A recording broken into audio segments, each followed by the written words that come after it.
Most of us have a very specific image in our minds when we hear the word autism. We think of the genius-level math prodigy, or the child who doesn't speak, or the character from a Hollywood movie who lacks any social awareness. But as a psychiatrist, I can tell you that for a huge population of adults, especially women who have already been diagnosed with ADHD, autism looks nothing like the movies. It is silent, it is internal, and it is often buried under a lifetime of masking. Hi, I'm Dr. Shauna. I'm a double board certified psychiatrist, and today we are looking at the top 10 silent signs of autism in adults and why so many people are discovering they are actually AuDHD. Make sure you stick around till the very end because I'm going to explain a specific type of social exhaustion that most people mistake for simple introversion, but it's actually the #1 diagnostic clue for adult women. The first silent sign is the social script. Most people socialize as neurotypical, move through conversations instinctively, like breathing. But for an autistic adult, socializing often feels like performing a play where everyone else has the script except you. You might have a massive internal library of pre-recorded responses in your head for small talk. If a conversation deviates from your mental script, you might feel a sudden surge of panic or freeze because you don't have a canned response ready. This isn't just shyness, it is the immense cognitive labor of manual social processing. The second sign is sensory seeking versus sensory avoidance.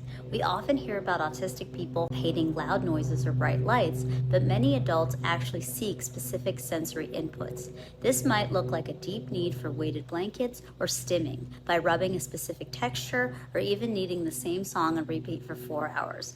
It's about regulating your nervous system through the environment. If your environment isn't just right, your brain feels like it's vibrating. You aren't being picky, you are managing a sensory system that's tuned to a different frequency. The third sign is the special interest versus the ADHD hyper-fixation. While ADHDers jump from hobby to hobby every 3 weeks, the autistic special interest is often a lifelong or lasts for years. It is a deep encyclopedic dive into a specific topic, whether it's vintage sewing machines, transit maps, or deep sea biology. This interest isn't just a hobby, it's a sanctuary. It's where your brain feels most at home and safe. In the AuDHD brain, you might have 3 hyperfixations that rotate, but you have one core interest that has never left you since childhood. The fourth sign is social camouflaging or masking. You might be excellent at making eye contact, but only because you've taught yourself to look at the bridge of someone's nose and to blink every 5 seconds so you don't look weird. Masking is the act of suppressing your natural autistic traits to fit in. It is incredibly effective, but is also the leading cause of autistic burnout. You are essentially running a heavy software program on a hardware system that wasn't designed for it. You aren't fake. You are a survivor of the neurotypical world. The fifth sign is literal thinking and justice sensitivity. Do you find yourself getting incredibly frustrated when people don't follow the rules, or when someone says they'll arrive at 5 but they show up at 5:15? Autistic brains often crave the safety of logic and predictability. We also see a high degree of justice sensitivity, a physical, visceral reaction to unfairness, lying, or systemic issues, even if they don't affect you personally. If you feel a hot anger when things are unfair, that is a neurological trait, not a personality flaw. The sixth sign is executive dysfunction versus autistic inertia. While ADHD makes it hard to stay on task because you're distracted, autism often makes it hard to change tasks. This is called inertia. Once you're in the flow, you are a freight train. Nothing can stop you. But the transition to working, to going to dinner, feels like trying to turn a giant cargo ship. Transitions are mentally painful because they require breaking a cognitive loop that your brain has finally found comfort in.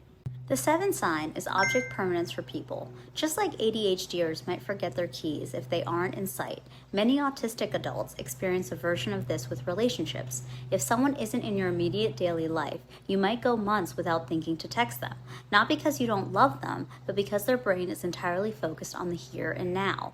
This often leads to people thinking you're cold, when in actuality, you're just spatially focused. The eighth sign is bottom-up processing. Most people see the forest first, then the trees. Autistic brains see every single leaf on every tree and then eventually piece them together to see the forest. This makes you incredible at spotting details or errors that others miss, but it also means you get overwhelmed in new environments because your brain is trying to process every single detail at once instead of filtering it. You aren't distracted, you are over-processing. The ninth sign is atypical nonverbal communication. This doesn't mean you don't have emotions. It means your face doesn't always match your feeling. You might have a flat affect, or you're actually very happy, or you might find that you make unusual facial expressions when you're deep in thought. You've likely been told you look angry or bored when you were just naturally just neutral. You might also find that you talk with your hands excessively or not at all. And finally, the 10th sign is the post-social hangover. After a party or even a standard workday, do you need to sit in a dark room with zero noise for 2 hours just to feel human again? This isn't just being an introvert. This is the time your brain needs to decompress from the massive amounts of data it was forced to process and the masking it had to perform. If you don't get this time, you move toward a meltdown or a shutdown. Understanding that you are AuDHD isn't just about finding a label to hide behind. It's about finally finding the user manual for your specific brain. It's the difference between thinking you're a broken calculator and realizing you're actually a high-powered computer that was just running the wrong operating system. If these systems resonated with you, I want you to know that you aren't alone and you aren't too much. You're just neurodivergent. I'm Dr. Shauna, and I'll see you in the next one.